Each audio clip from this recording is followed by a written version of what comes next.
Men, this might sting.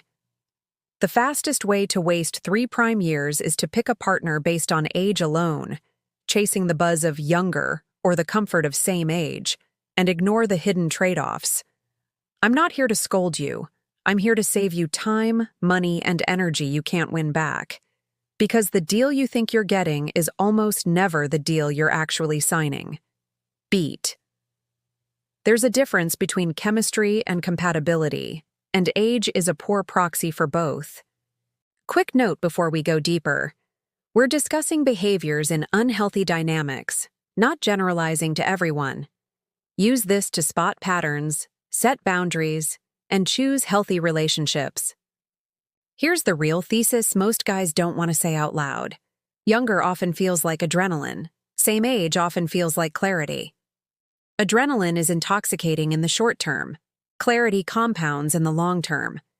Neither is better by default. The winners know their season of life, name the risk profile, and design the relationship accordingly. And for that, you need to understand the 3 gaps that decide whether this works or burns you.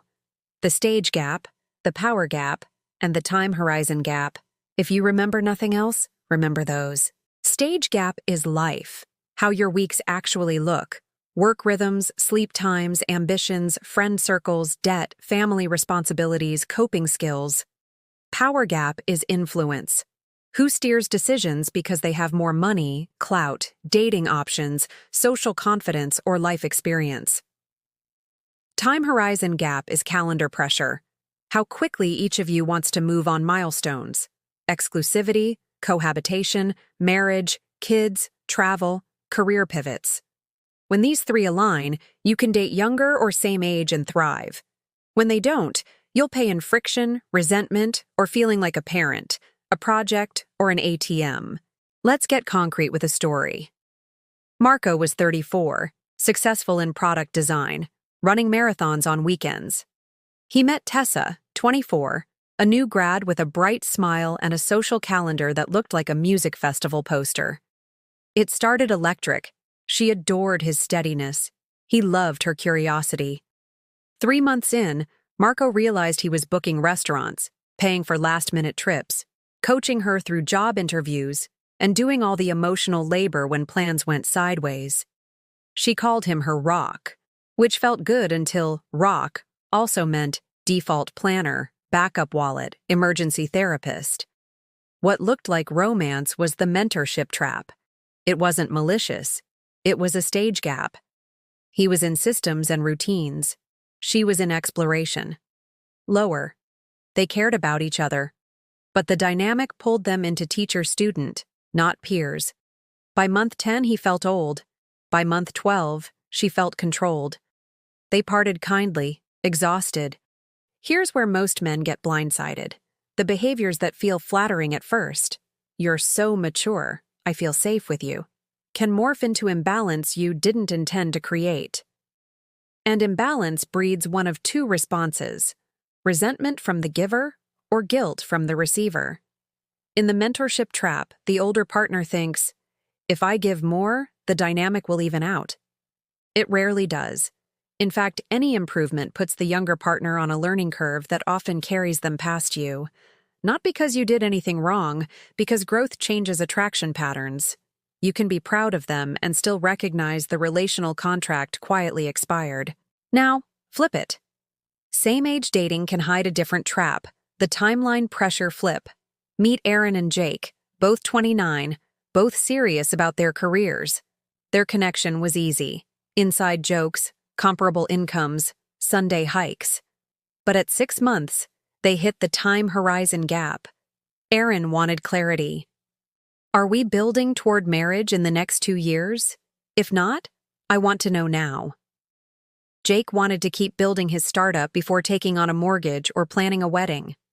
Neither was wrong. Notice what happens next. If you interpret her clarity as pressure, you'll label the entire relationship stressful and bail, even if your values align. If you trade your timeline for peace, you'll resent her later. The smart move isn't running or folding, it's designing a shared pace. Same age often invites structure. It can feel intense, but it's honest. Younger often invites novelty. It can feel free, but it's loose. Knowing your bandwidth determines whether that's a feature or a bug. Which brings us to a pattern that looks romantic at first and expensive later: the status for spark exchange. Some pairings unknowingly trade. One partner brings novelty, beauty, or social energy.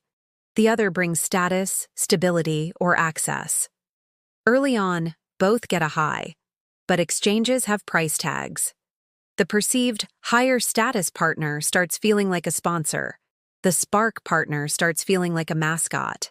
The relationship becomes a brand collaboration instead of a home. It's not about shaming either. It's about asking whether the deal you're in is mutual or performative. Listen to this translation moment because it saves months of guesswork. They say, "I like older guys because they're stable." Could mean, "I want leadership and financial consistency without having to shoulder it yet." Verify by, ask about how they plan and follow through in other areas: work, budgeting, commitments, and whether they want to co-lead or be led. Respond with, "I value shared responsibility. If we're traveling or moving forward, we co-plan and co-budget."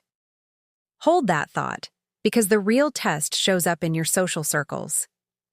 Social circle friction is the slow leak no one accounts for. You're 35, your friend's brunch at 10 a.m. She's 25, her friend's pregame at 10 p.m.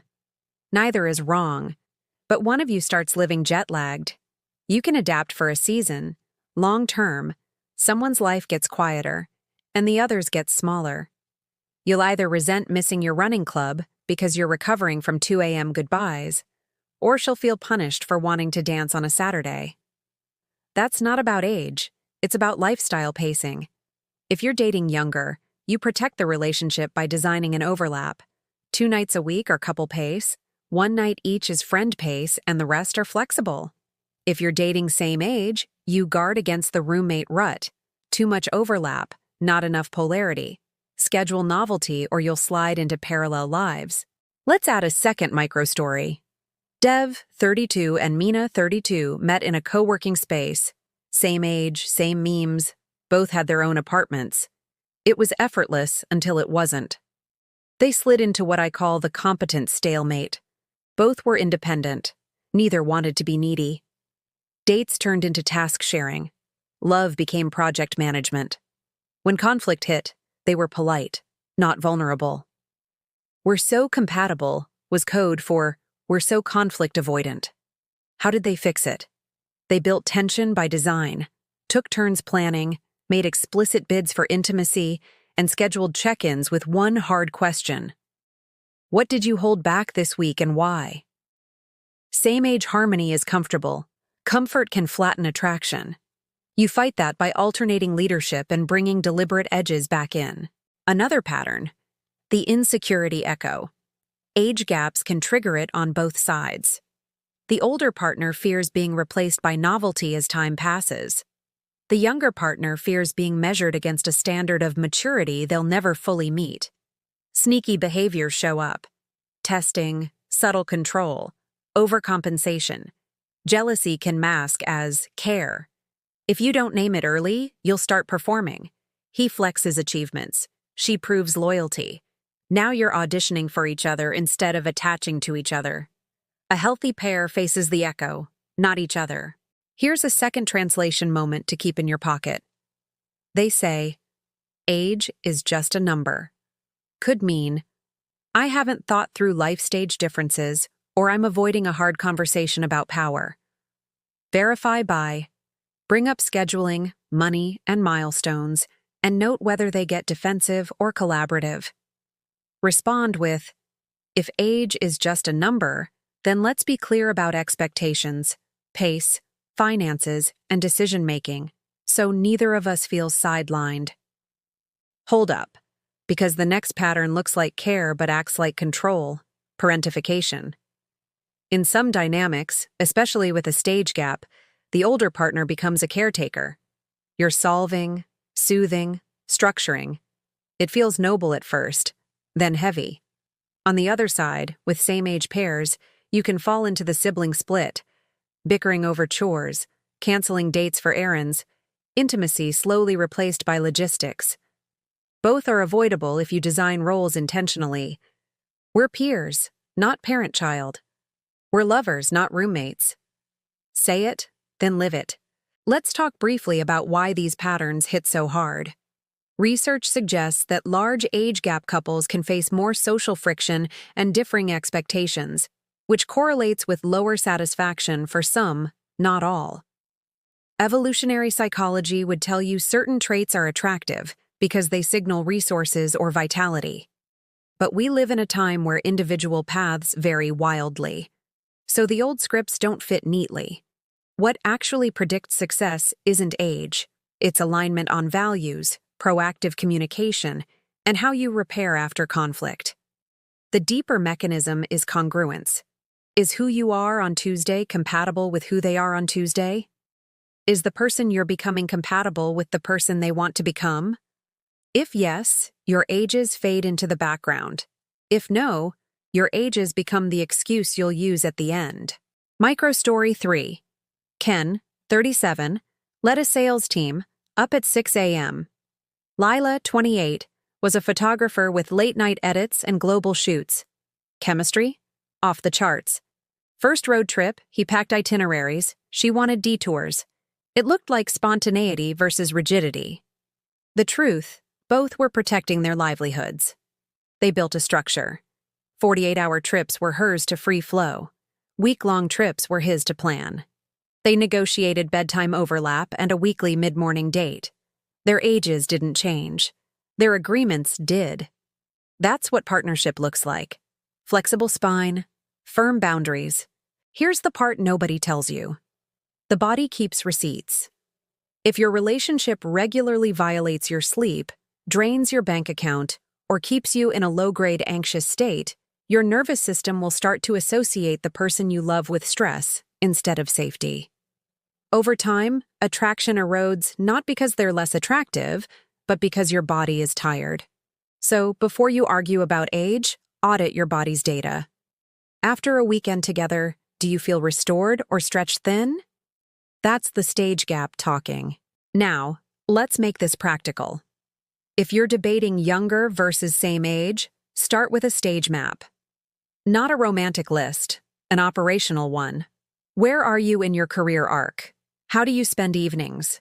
What are your debt and savings habits? How do you fight? What's your friend culture? Bars, gyms, book clubs, gaming. What are your sleep and health rhythms? If you're dating younger, don't assume they can't match you. Ask. If you're dating same age, don't assume their timeline matches yours. Verify. You're not being unromantic. You're being honest. Here's your third translation tool to filter the noise. They say, "You're too mature for people my age." Could mean, "I want the benefits of your maturity, but I may not be ready to carry equal weight." Verify by, ask for concrete examples of responsibility they're already handling, leases, budgets, emotional repair after conflict. Respond with, "I'm flattered. What matters is mutual effort. Let's make sure we both carry our share." Now the conversations you need, no matter the age gap. First, an intent check within 4 to 6 dates. What are you open to building right now? Not a proposal, an orientation. If they say, "I'm just seeing what happens," cool. That means you calibrate pace and risk accordingly. If they say, "I want a long-term partner," you have permission to ask harder questions sooner. Second, the pace conversation. How quickly do you like to move on exclusivity, sleepovers, and meeting friends? Get specific. I prefer exclusivity by the 2 to 3 month mark if we're aligned, is clearer than "let's see." Third, the power and safety conversation. This is where most men avoid eye contact. If you're older, higher earning, or more socially influential, you name the power gap so you can neutralize it. That sounds like, "I don't want the decisions or the bill to automatically default to me." How do we want to handle choices and money so it stays fair? If you're younger, you assert agency. I want a voice in decisions and I'll contribute in XYZ ways. This is where boundary scripts save you. Copy these lines and use them as needed. I don't date in teacher-student dynamics. If it starts to feel like that, we pause and redesign. I'm attracted to you, and I need our pace to match our commitments. No rush, no stall. 2 more for when insecurity shows up. If exclusivity means surveillance or testing, I'm out. Trust or truth, we choose. I won't be your parent or your project. I want a partner. If we can't be peers, I'll step back. Hold that. You might be wondering, okay, but what about kids? This is where time horizon gets sharp. If having children is a must-have, the math matters. Biology isn't a weapon, it's a variable. Talk timelines early and compassionately. If your horizons don't match, don't villainize each other. Respect the difference and move on. If kids are a maybe, set a decision date. Ambiguity is loving for a season and cruel over time. Part 2 of 2. Let's arm you with a simple checklist you can run within the first 6 weeks. Don't announce it. Just observe and ask. Do our weekly rhythms leave both of us rested at least 70% of the time? When conflict hits, do they repair within 24-48 hours without scorekeeping? Can we name and redistribute power, money, decisions, attention, without defensiveness? Are our 3-year visions compatible enough that neither of us has to betray our core values? Do both of our friend groups respect the relationship? Or does someone get pulled into choosing sides? Is attraction growing with familiarity, not just novelty? After spending time, do I feel more myself or subtly diminished? If you're checking no on most of these, age isn't the issue. Alignment is. If you're checking yes, age becomes detail, not destiny. Here's a subtle red flag translation woven into real life. If someone consistently says, "We'll figure it out later," and later keeps moving, that's not spontaneity. That's avoidance. Verify by asking for one specific plan. Let's pick a date for X. If the plan keeps vaporizing, you're in a pattern, not bad luck. Respond with one sentence. I like you, but I need follow-through. Otherwise, I'll step back. Then do it if nothing changes. Now, if you're going younger, what should you protect? First, protect your schedule. Don't sacrifice sleep, training, or work rhythm to prove you're fun. Fun is not proof of love. Second, protect fairness. If you're paying more, be explicit about limits and gratitude on both sides. Third, protect polarity. Lead sometimes, follow sometimes. Make sure you receive influence, not just give it. If you're never surprised by them, you're not dating. You're sponsoring. If you're going same age, what should you protect? First, protect novelty.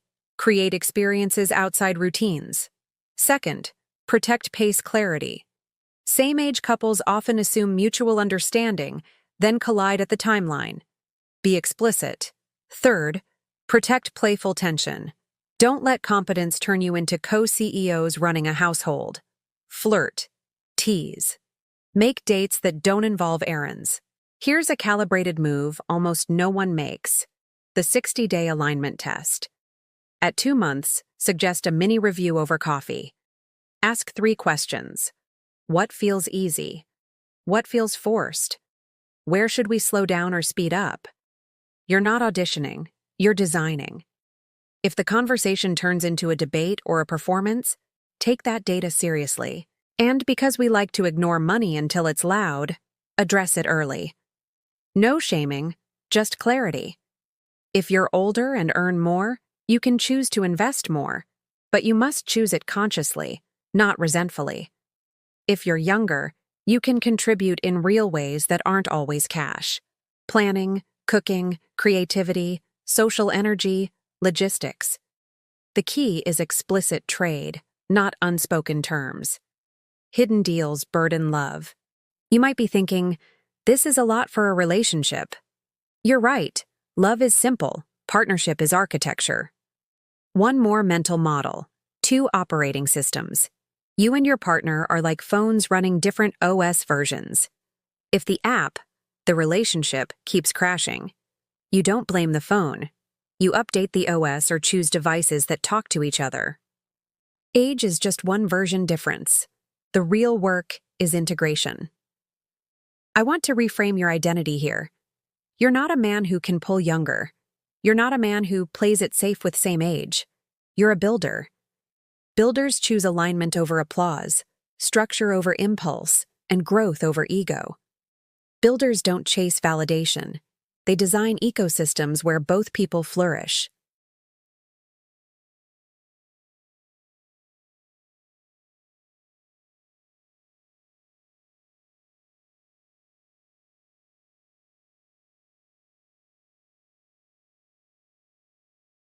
There's a season for both. If you're recovering from a long-term breakup and you want light, say it. If you're ready to build, demand alignment. Stop pretending you want one while dating for the other. That dissonance is where bitterness grows.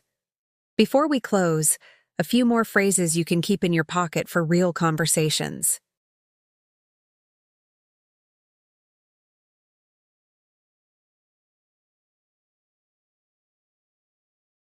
The flip happens when attention becomes expectation. To keep attraction alive, keep curiosity alive.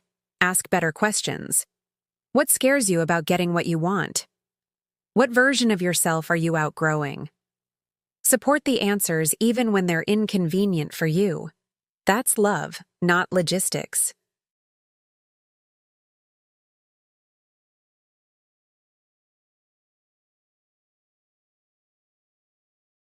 We'll end here. Age is the headline. Alignment is the story. Younger can work. Same age can work. Both can fail spectacularly if you ignore the stage, power, and time horizon gaps. Audit your week, speak your pace, set shared boundaries, and design a relationship you can carry without resenting. Make the choice that lets you respect yourself, not just impress your circle.